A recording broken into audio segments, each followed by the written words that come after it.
According to Albert Einstein, we cannot solve a problem from the same level of consciousness that created it.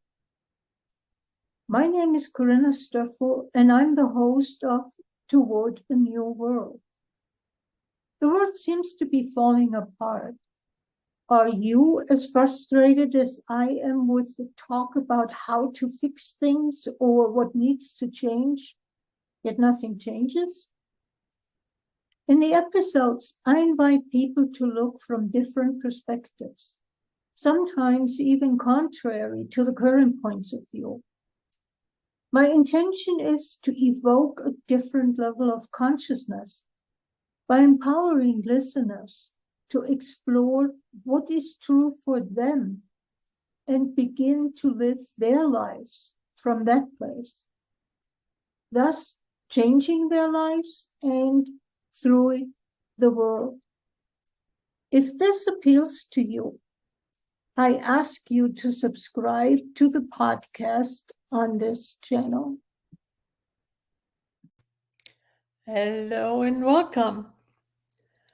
After the 9-part, more philosophical exploration of what elderhood could mean and what is required to become an elder, I am going back into exploring more specific aspects of elderhood.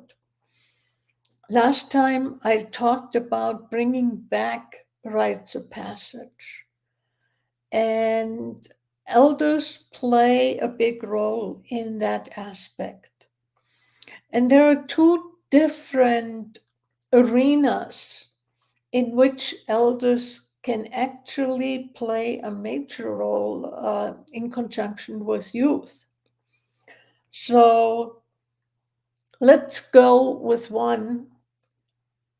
If I look back about 100 years or so or more ago, extended families live together. Now, that is not necessarily a case. The family that has the youth may live in California, and the grandparents may live in Florida.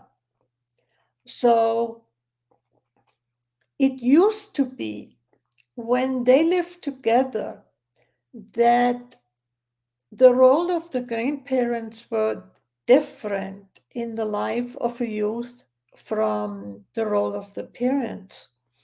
And one important aspect for the grandparents was to see the youth, to see who they are as a person, and to help them grow into that being that they perceive there. The parents are more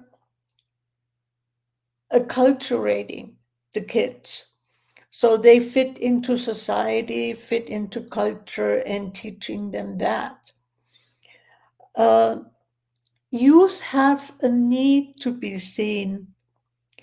And so that could be the role of an elder now, since the grandparents are not necessarily right around the corner as they used to be. So, what does it mean for an elder? It means that there is a one-on-one relationship created with a specific youth, and the elder invites the youth to dream about their life. What would you like to be if you could have anything? What would that be? If you could be anything, what would you like to be? Not from a logical, practical, but from a dreaming perspective. And asking questions like, who are you? Where do you want to go? You know? And then when asking those questions, the most important thing is to listen, to listen. to listen. I'll repeat it again, to listen. It's not in telling them what they should be or, could be, or what makes sense or what is logical. No, just invite them, as I said, to dream and then listen and say, okay, yeah, that's a possibility. And it is a possibility. Anything is a possibility if we allow it to be and not squelch it. So that is a role that an elder can play. An elder as a mentor can share their own life experiences. Yeah, when I was your age, I remember that. Or I remember that this was really exciting for me, or that fulfilled me, or whatever it is, sharing out of your own life as an elder and waiting for the invitation from the youth to share more. Showing genuine interest is so important. It is so logical on the one hand that we almost overlook it. And what can you be? Who can you be in that person's life to give them what they need to receive from you? Can you share professional experiences and therefore teach them something about professional life? So there are many possibilities in that arena, becoming a substitute grandparent. There is another aspect that a elder is needed. Like last time, I talked about bringing back rites of passage. But an important part of rites of passage is the fact that there is an elder part of the team.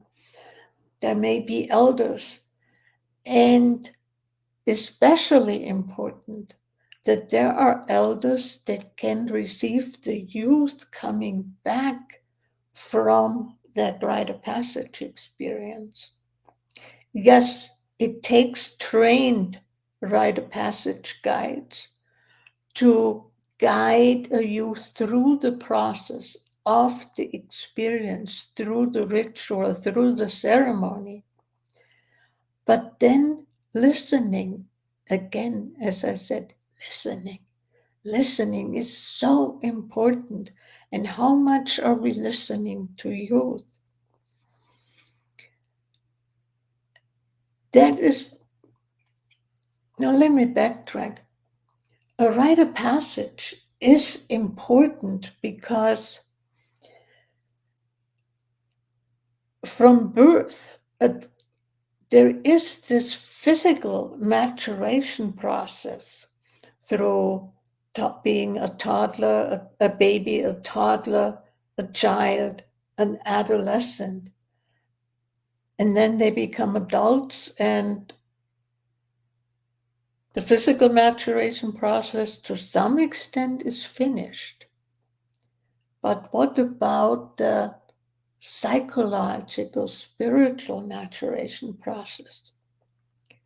That one, actually, especially the spiritual one, is something that needs to begin when you start stepping into adulthood as the latest. That door so often has not opened yet to have a connection with their soul. And rites of passage really used to open that door, that they had that personal, deep relationship with spirit, with a power outside of themselves that is not overpowering them, that is inviting them to become the best version, the grandest version that that the person can imagine being at that point in time. And sadly enough, we don't have rites of passage anymore. And youth still long for a rite of passage. Youth still long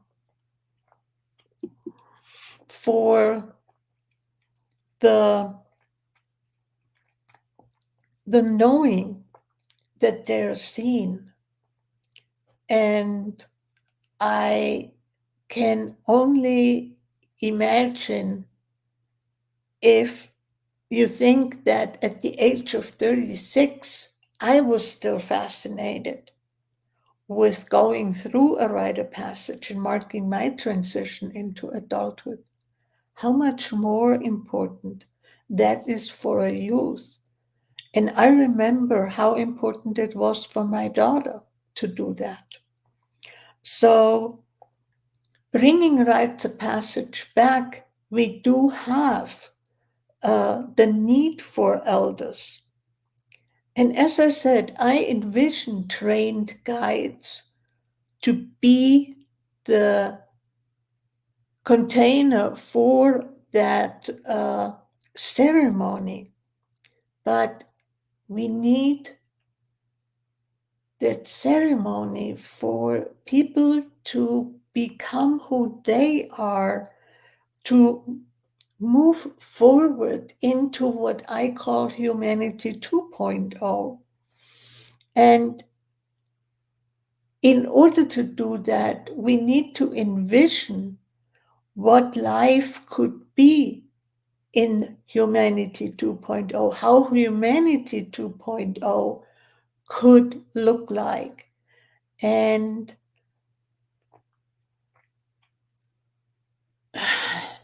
how shall I say that? Yeah, it's that dreaming. It's going back to dreaming and envisioning and being willing to live from that perspective. So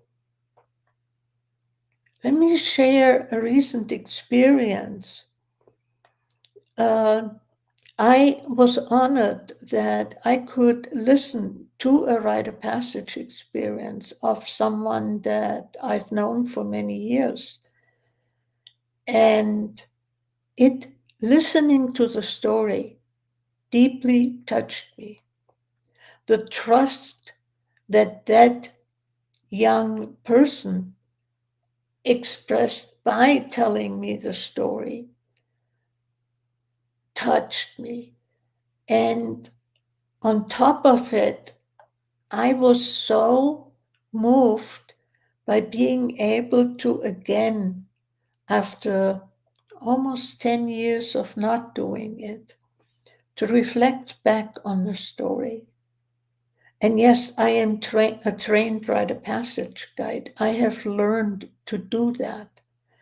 And it's not necessarily required for an elder to reflect back, but just the mere fact of listening and acknowledging that the youth has gone through that process is so important.